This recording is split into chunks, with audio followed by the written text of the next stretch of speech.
Сәлем достар, сіздермен Let's Cook KZ арнасы бүгін етсіз ораманан, яғни жутанан пісіреміз. Видео қызық болса, оны соңына дейін қарап, менімен бірге дайындаңыздар. Ең алдымен қамыр дайындаймыз. Ол үшін ыдысқа 200 грамм су мен 2 ас қасық сұйық май құямыз. Одан кейін 1 жұмыртқа жарып, жарты шай қасық тұз қосамыз және тұз еріп, 1 келкі болғанша араластырамыз. Енді алдын ала еленген 500 грамм ұнға осы суды бөліп қоса отырып, қамыр илейміз.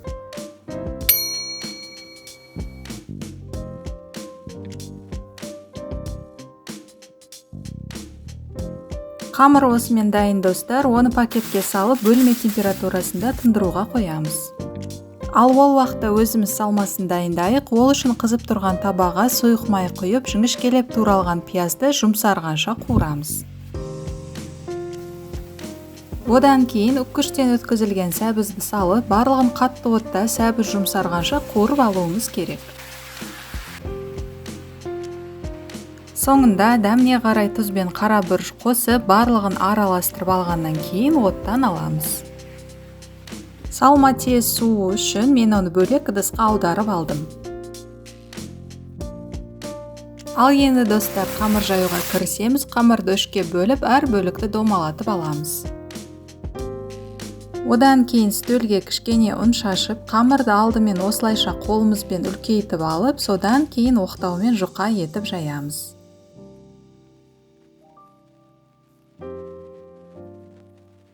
Ал енді дайын қамырдың бетіне сұйық майдан жағып шығамыз. Одан кейін суыған салмадан салып, оны 1 келкі етіп жағу керек. Және видеода көрсетілгендей қамырды ораймыз. Ораман нанды майланған мантаваркаға салып, бетіне де кішкене сұйық майдан жағамыз.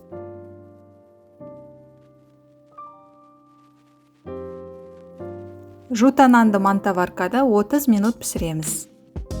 Осымен ораманан дайын достар. Бұл тағам етсіз дайындалатынына қарамастан шынымен керемет дәмді болып шығады. Тіпті сәбіз ұнатпайтын балалардың өзі сүйсіне жейді. Сондықтан еш ойланбай жасай берсеңіздер болады. Достар, рецепт сіздерге ұнаған болса, оған лайк басып, комментарий қалдыруды ұмытпаңыздар. Және арнаға тіркелмегендеріңізді подписка бөлімінде күтемін. Видеоны қарағандарыңыз үшін көп рахмет. Келесі кездескенше аман сау болайық.